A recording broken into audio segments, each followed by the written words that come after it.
The prairie winds carried a hollow sound that morning. Neither bird nor laughter filled the air outside the widow's small cabin. She had been alone for too long, her husband buried beneath the cold earth months ago, leaving behind nothing but unpaid debts and a silence that gnawed at her soul. Her hands were thin, worn by endless scrubbing, kneading, and gathering. Hunger had become a familiar companion. Her meals were simple, bread stretched thin, broth watered down until it tasted of nothing. Yet she kept cooking. It was the one thing that tethered her to life, the one thing that reminded her of who she had been before grief hollowed her out. Neighbors passed her by with pity in their eyes. Some whispered she'd never last the winter.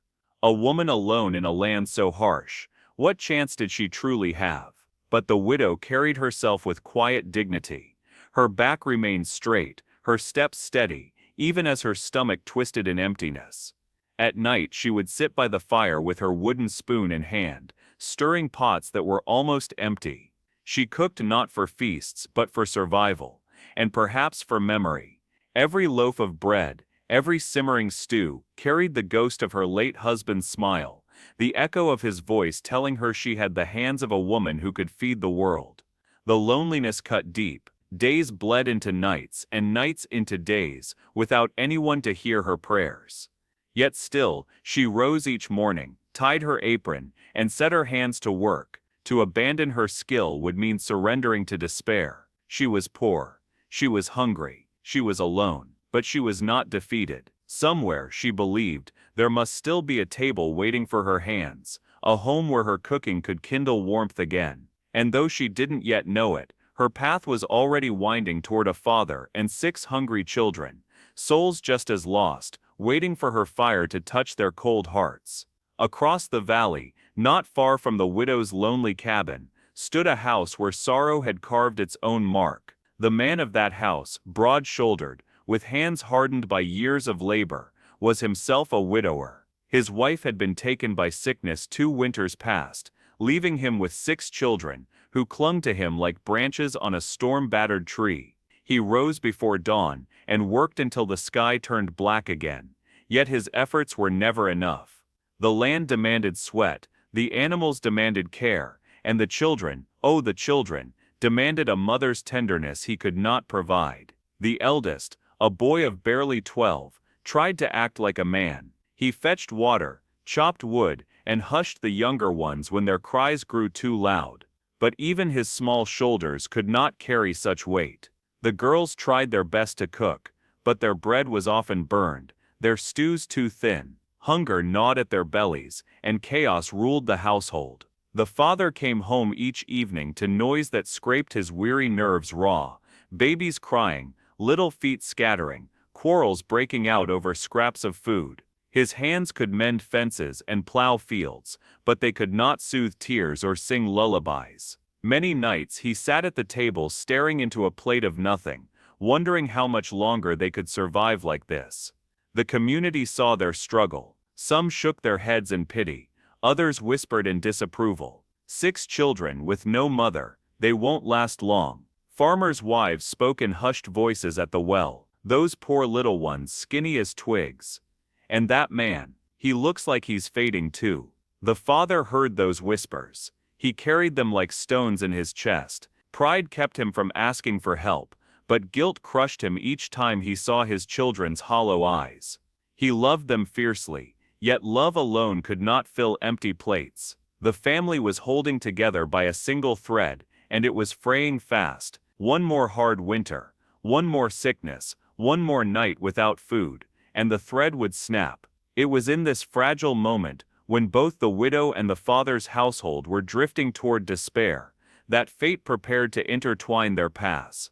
It happened on a late afternoon, when the sky was painted in copper and ash. The widow had prepared a pot of stew, nothing grand, just broth thickened with potatoes, carrots, and the last of her herbs. She carried it carefully, her heart pounding, to the house of the man she had heard about in whispers, the widowed father with 6 hungry children. When he opened the door, his eyes were wary, shadowed by exhaustion. He stood like a wall, broad, protective, suspicious. She lowered her gaze, her voice quiet but steady. "Your children, they look thin. I have more than I can eat alone, take this. For a moment, silence hung between them. Pride warred with desperation in the man's chest. At last he stepped aside, allowing her through. He did not thank her. He did not smile. But he did not refuse. The children gathered, peering at her as though she were some stranger from another world. Their eyes were wide, distrustful. One clutched a wooden toy. Another hid behind her brother's arm. They had learned to guard themselves. Loss had taught them that much. She set the pot on the table, ladled steaming stew into bowls, and placed them gently before the children. The first taste brought silence. Then slowly, spoons clinked, lips smacked, and the air filled with something that had been missing for far too long. The sound of children eating without complaint. For the first time in years, they sat together at the table without quarrel, without hunger gnawing at their ribs. The eldest boy whispered, "It tastes like home." The father sat apart, arms crossed, eyes narrowed. Yet as he watched his children's faces soften, their shoulders relax, something inside him shifted. He did not say it aloud, but a spark of relief, perhaps even gratitude, flickered in his weary heart. When the bowls were empty, the children looked at her not with suspicion, but with quiet longing. As she tied her shawl and prepared to leave, the smallest girl whispered a word that nearly broke her. "Come back." The father didn't answer, not then, but his silence carried more weight than words. For the widow, and for him something unspoken had begun. Word travels fast in small towns, and soon tongues began wagging. At the well, in the churchyard, along fence lines, neighbors spoke of the widow and the widower. "She's after his land," one woman muttered. "She'll never be their mother," another insisted. Men shook their heads, saying, "A woman without a husband doesn't just cook for free. There's always a price." The gossip seeped into the children's ears like poison. Distrust flared anew. One afternoon, the eldest boy, tired of whispers and still loyal to his late mother, lashed out. "You'll never take her place. We don't need you." His words stung sharper than any knife, yet the widow did not answer in anger. She simply lowered her eyes and returned to kneading bread, letting her silence speak of patience. But silence did not heal everything. That evening, one of the younger boys vanished. Panic tore through the house. They found him hours later by the creek, shivering, declaring through tears, "If she stays, Mama will be forgotten." The father gathered the child in his arms, his face carved with anguish. He knew the boy's fear was his own. Late that night, after the children were asleep, the man sat alone at the table, his head in his hands. The widow moved quietly about the room, tidying, pretending not to notice his torment. At last he spoke, voice low and broken. "Am I betraying her? The woman I laid in the ground, she gave me 6 children, and now I let another woman take her chair at the table." The widow froze, hands trembling on the cloth she held. She wanted to tell him she had no wish to erase the memory of his wife, that she only wished to feed what had been left starving.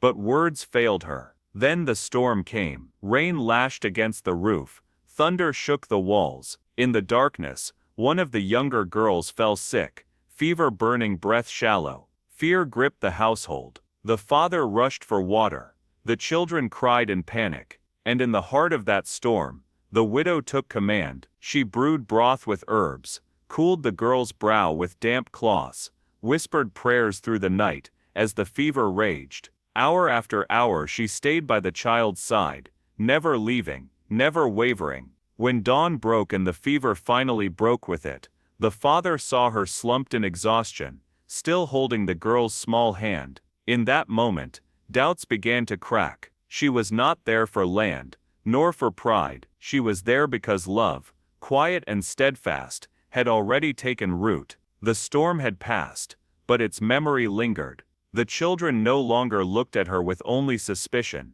They remembered the cool cloth on a burning forehead, the sleepless hours she had given to save their sister. Her presence, once questioned, began to feel necessary. Days turned into weeks. What pressed of here, que wispitting benentresimal sick. The widow cooked tirelessly, even when her own strength faltered. On mornings when her hands shook with weariness, she still kneaded dough, whispering prayers into the flour. When supplies ran low, she stretched meals into miracles, turning scraps into stews that filled 6 bowls and left none hungry. It was at the market one day that insult came. A farmer's wife sneered, loud enough for all to hear. Look at her parading as their mother. She'll never be more than a hungry widow chasing a man's table. The widow flushed, but before she could answer, the eldest boy stepped forward, his jaw set. She is our mother, he said firmly, though his voice trembled. He had not meant to speak it, but the word had slipped out. Mother. The widow's heart nearly broke in that moment. She turned away quickly, hiding the tears that filled her eyes. That single word carried more weight than all the gossip in the world. At home, changes grew more visible. The children, once wild with hunger and grief,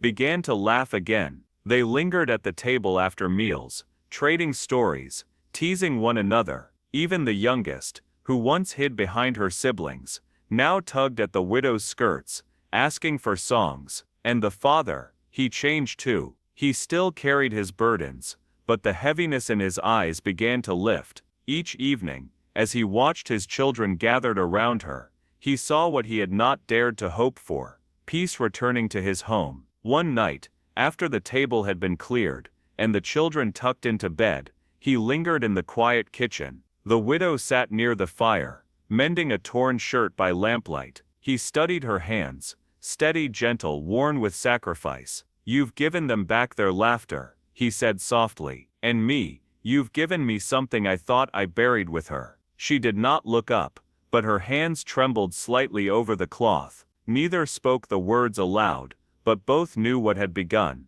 She was not a replacement for the wife he had lost. She was a gift, a second chance at family, at love, at belonging. The house that once echoed with sorrow, now pulsed with warmth. Meals were no longer silent necessities. They were celebrations, a gathering of hearts bound together by more than blood. Spring came soft and slow, bringing green back to the valley. With it came a sense of renewal in the house that had once been haunted by hunger and silence. The children, once hollow-eyed and restless, now ran through the fields with laughter trailing behind them. Their shoes were still worn, their clothes still patched, but their hearts were full. And at the center of it all was her. The villagers noticed the change. The children were stronger, their faces brighter. Where once they whispered with suspicion, now they spoke in quiet awe. She saved them, one woman murmured. She saved him. The sharp edges of gossip dulled into respect. No one dared suggest she was after land or comfort anymore. They had seen her sacrifice.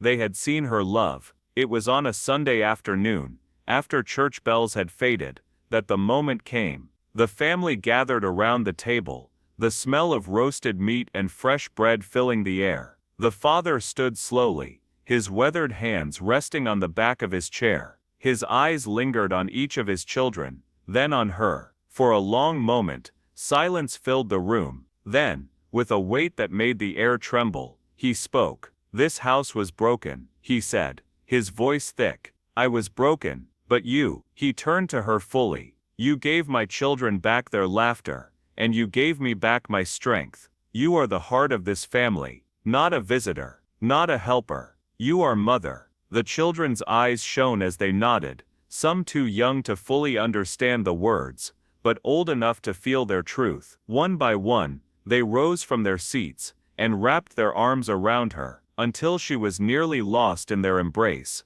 Tears streaked her cheeks as she pressed her hands to their small backs. She had been called widow for so long that she had forgotten another name could exist. Now that name was given back to her, not by marriage papers or whispered pity, but by love freely offered, mother. That evening, the family joined hands around the table. The father bowed his head, his voice steady with gratitude. Bless this food, bless this home, and bless the woman who made us whole again. The prayer ended, but the moment lingered. In the glow of lamplight, surrounded by laughter and warmth, she no longer felt the chill of loneliness. She had found her place, her calling, her family. The widow was gone. A mother had risen.